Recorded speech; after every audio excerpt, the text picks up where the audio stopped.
everyone, and welcome to this week's edition of the Collection Comic of the Week.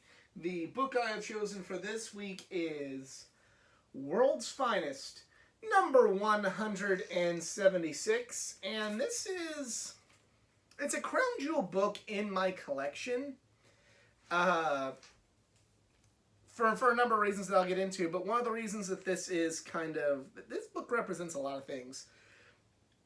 It's a special book to me because they had a reprint of it that they gave away at some hotel. I can't remember the chain, and I remember my grandmother getting it and bringing it back to me after she'd stayed at the hotel, and she saved it for me. That's what she brought back from the trip, so that was actually really cool. And I've read the story a lot.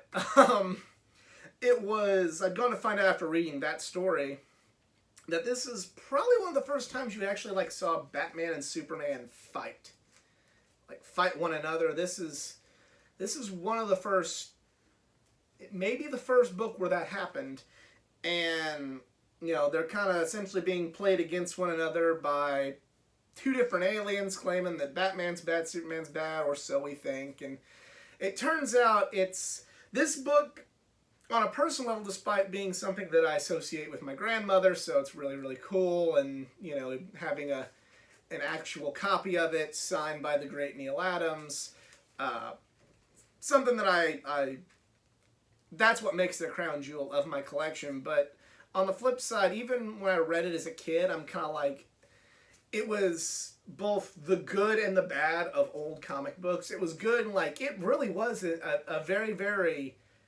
well-told story up until the ending.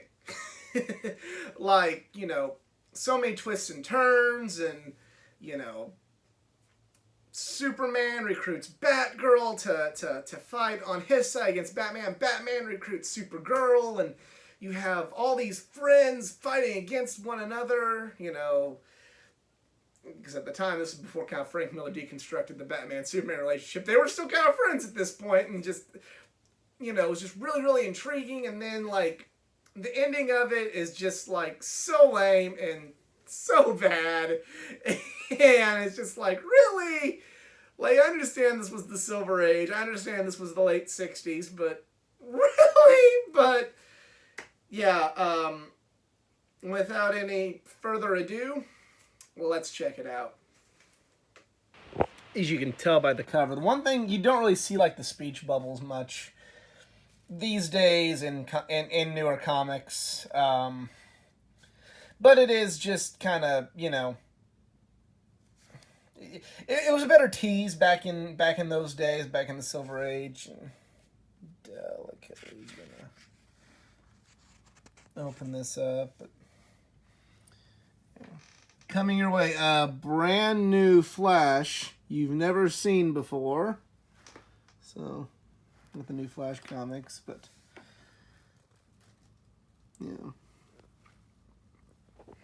just the Superman-Batman split. Yes, before they became just kind of almost natural enemies. This was the first time you'd ever see them fight. Clark was lured to this actor's house, and he throws acid and exposes him, saying he needs his help.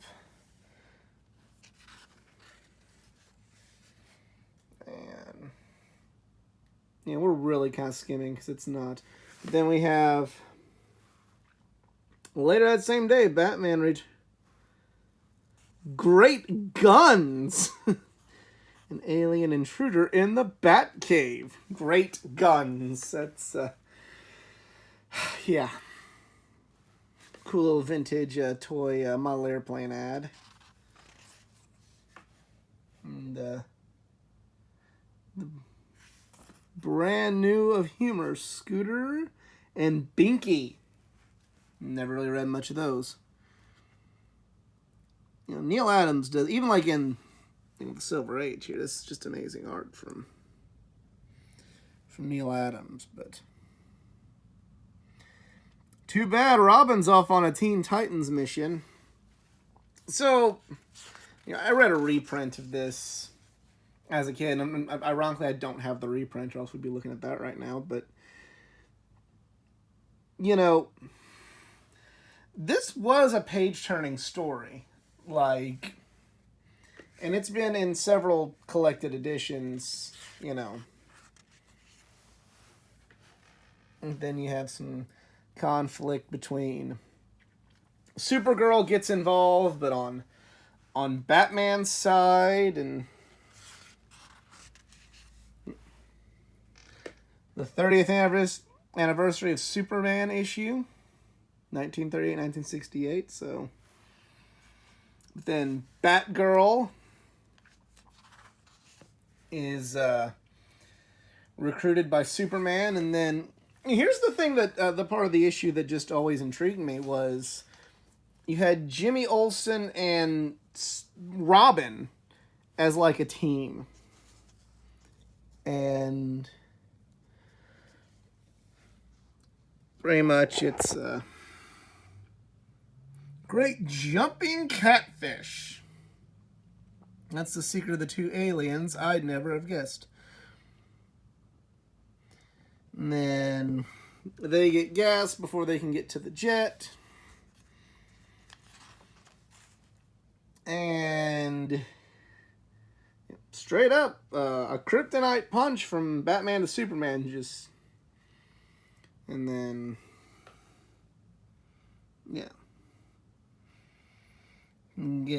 Supergirl gets sprayed with like sticky spray, and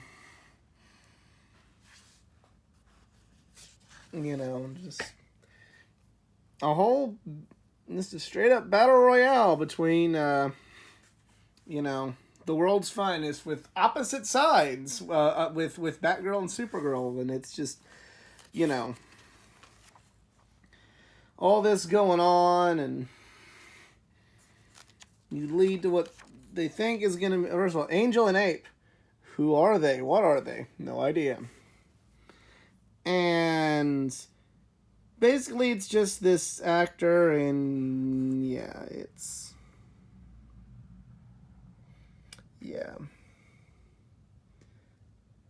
they pretty much just act this out to let this actor who is going to die get this fantasy of seeing them fight. Yep. I appreciate old comics, and I still think that certain aspects of the story can hold up today, but to me, that's like me just going like, really? Like, that's it? Like, it was going so well. And got a John Jones, the Manhunter from Mars, really cool, like, little backstory of the Martian Manhunter before he was even really called that. Underrated character, especially when they go with the Silver Age sort of, him being disguised as a detective and stuff. They kind of touch on that a little bit in Justice League War, but they don't really have a whole lot of Martian Manhunter in those sort of stories anymore. So that's something I do miss, unlike, the really, really lame ending that came because they can't have Batman and Superman be enemies forever in the Silver and Bronze Age. Cape and Cal comments, and there you go. And then for some the hottest wheels on the pike, new racers from Motorific, and